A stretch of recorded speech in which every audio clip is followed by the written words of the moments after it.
Salam saudara yang diberkati Tuhan, kita akan membahas keluarga Allah. Jadi di dalam pembacaan Kolose 3 ayat 18 sampai 25 adalah hubungan anggota keluarga yang bisa dikatakan keluarga adalah gereja yang kecil. Yesus Kristus menjadi kepala keluarga. Di mana di sini dikatakan, penulis Kolose katakan, hai istri, tunduklah kepada suamimu sebagaimana harusnya di dalam Tuhan. Kata tunduk atau di dalam bahasa Ibrani dibilang syama atau mendengarkan atau dengar-dengaran. Kalau bahasa asli dari bahasa Yunani disebut hupakoi, artinya penundukan atau submission. Tidak ada kata tidak. Patuh. Bukan berarti perempuan takut kepada suami. Tidak. Penulis Kolose mau katakan bahwa istri tunduk dalam hal mengasihi suami. Karena dia sayang pada suaminya, makanya dia taat atau dia dengar-dengaran. Bukan karena takutnya. Saudara yang diberkati Tuhan. Lalu Kolose juga menuliskan, hai suami, janganlah kamu berlaku kasar terhadap istrimu. Jadi istri mengasihi suami, suami juga harus merespon dengan kasih. Jangan perlakukan istri seperti objek, tapi istri adalah subjek, kawan sekerja Allah, kata kitab Kejadian. Suami harus berlaku mengasihi seperti Kisah Rasul 10, suami yang takut akan Tuhan, maka anggota keluarganya pasti selamat. Lalu setelah istri, suami, sekarang anak-anak. Anak-anak dikatakan taatilah orang tuamu dalam segala hal, karena itu yang indah. Untuk saat sekarang, saudara yang diberkati Tuhan, anak-anak boleh tidak setuju terhadap orang tua, pendapat orang tua, tetapi sebaiknya berlaku sopan untuk menyatakan pendapatnya.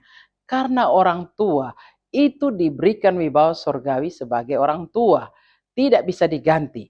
Anak menghormati orang tua itu artinya dia taat. Menghormati bukan berarti saya tidak bisa bicara atau berkata-kata atau mengeluarkan pendapat, tidak. Maksudnya, saya tetap tahu posisi saya sebagai anak orang tua adalah yang diberkati dipilih menjadi yang melahirkan anak. Jadi anak mengasihi orang tua mengasihi anak. Kemudian, tidak saja sampai kepada anak, juga dikatakan bapak-bapak jangan suka sakiti anakmu, supaya jangan tawar hati. Artinya tawar hati, kadang-kadang kata-kata kita sebagai orang tua menyakiti hati anak, tapi kita tidak mampu untuk minta maaf. Karena kita merasa kita lebih. Padahal anak-anak kita adalah milik Tuhan yang dititipkan kepada kita. Jadi kalau ada kata-kata menyakiti anak, minta maaf dan minta ampun pada Tuhan, supaya anak tidak tawar hati. Tawar hati artinya dia tidak lagi menghormati orang tuanya. Ini yang harus kita hindari. Berdoa supaya kita jangan sampai membuat anak jadi tawar hati. Berikut lagi relasi dengan hamba-hamba. Taatilah Tuhanmu. Artinya jangan sampai mereka ada dan hamba-hamba bekerja seolah-olah mencari muka dari tuannya. Tetapi inti dari semuanya, pemberitaan ini Kolose 3 ayat 23.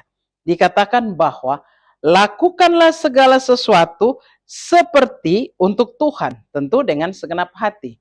Istri mengasihi suami dengan segenap hati. Suami mengasihi istri dengan segenap hati. Orang tua mengasihi anak-anak dengan segenap hati.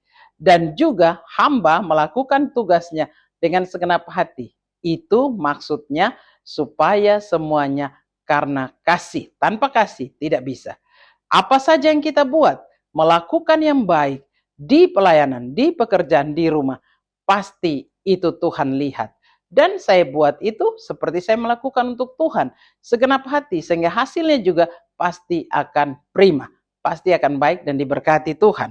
Saudara yang diberkati Tuhan, oleh Kolose dikatakan, barang siapa melakukan itu, pasti dia akan terima hasil dari Tuhan, bukan upah, bukan juga amal, tetapi ketika dia melakukan kasih, Tuhan memperhitungkan kasih itu.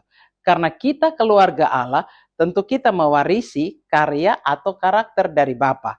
Karakter Bapa itu adalah kudus, taat, dan setia pada janjinya.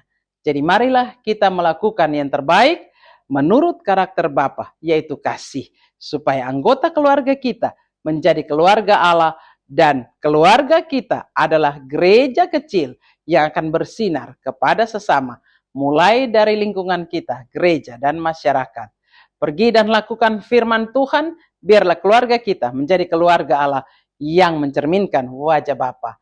Tuhan Yesus memberkati kita sekalian. Salam bertabur.